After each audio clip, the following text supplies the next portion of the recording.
La ungida piña protagonista del lawfare. La artimaña cobarde contra gobiernos progresistas es sin duda el lawfare, guerra política utilizando la vía judicial, que usa instrumentos jurídicos para desacreditar gobiernos democráticos. Tenemos como ejemplo la gran cantidad de amparos contra las obras del gobierno, algo insólito en décadas. Aunado a las noticias falsas que siembran confusión y duda contra el adversario, para desprestigiarlo a tal punto que si se derroca no sea un hecho cuestionado. Sin duda en nuestro país este golpe nada blando tiene años en la cosecha contra el presidente. La diferencia con los otros países de Latinoamérica donde se ha presentado es que en México ya prescribió.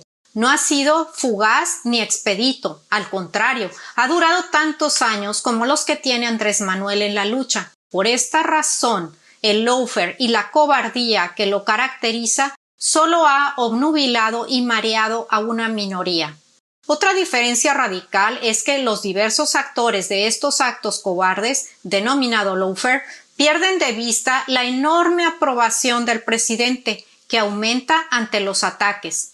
El fenómeno social mexicano se llama Andrés Manuel, y en él se engloba el 80% de la población, es decir, Andrés Manuel, como él dice, ya no se pertenece. Efectivamente, es nuestro. De tal manera que cada ataque a López Obrador es un ataque a cada uno de los que lo seguimos, lo votamos y lo apoyamos. Erróneamente, los artífices de esta fórmula perversa creen que porque funcionó contra Pedro Castillo o contra Lula, etc., va a funcionar en México. Y el pueblo de México no solo es mucha pieza, sino que se cocina aparte. Otro error en el radar de estos seres oscuros ha sido que un magnate X, evasor de impuestos, malinchista, clasista y corrupto, sea el que quiera dictar línea moral y política para nuestro país. Esto, además de incongruente, es aberrante.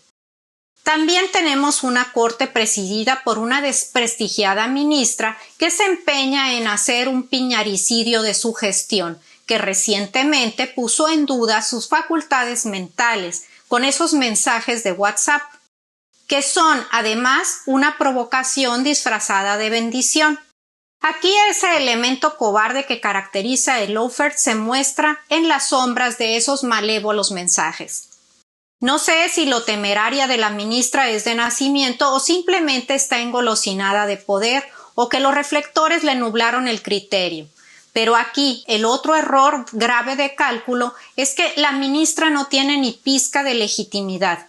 Si planean hacer su lawfare con sentencias absolutorias para delincuentes, deteniendo las obras públicas por las que la mayoría votamos, basados en supuestos, conjeturas y casos hipotéticos, y empleando a gente de García Luna, pues lamento informarles que no les saldrá bien. Ante la inteligencia emocional que ha tenido el pueblo de México con todas estas arbitrariedades y que no hemos respondido ni remotamente con esa calaña que utilizan los adversarios a la transformación, ¿qué les queda? ¿Provocar por WhatsApp? Por favor. Estuvimos adiestrados gracias a ustedes a los fraudes, sabotajes, amarillismo, falsedad, injurias, abusos y crímenes. Pero eso no quiere decir que hoy asintamos o que estaremos ecuánimes. Pero hay niveles. Mientras ustedes usan su tiempo y su dinero en crear cortinas de humo y maleficios, nosotros, los millones de obradoristas pensantes, optaremos por la legitimidad, por la legalidad, por los argumentos y por el voto.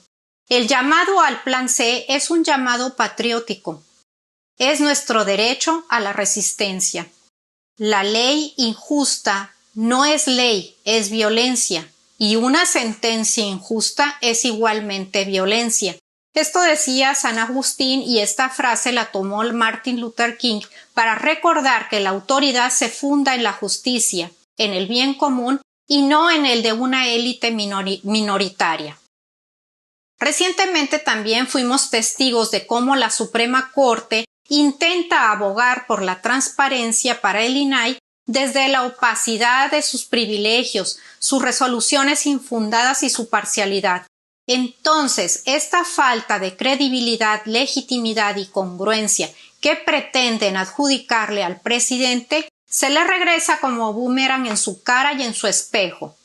La autoridad que cree tener la ministra y secuaces no viene del pueblo ni de Dios por más bendiciones que aclame. Simplemente fue impuesta tras una situación dudosa y sospechosa por una minoría, a la que le dedica su muy desafortunada cartita.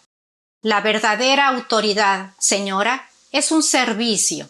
De no ser así, solo son delincuentes con toga. Muchas gracias.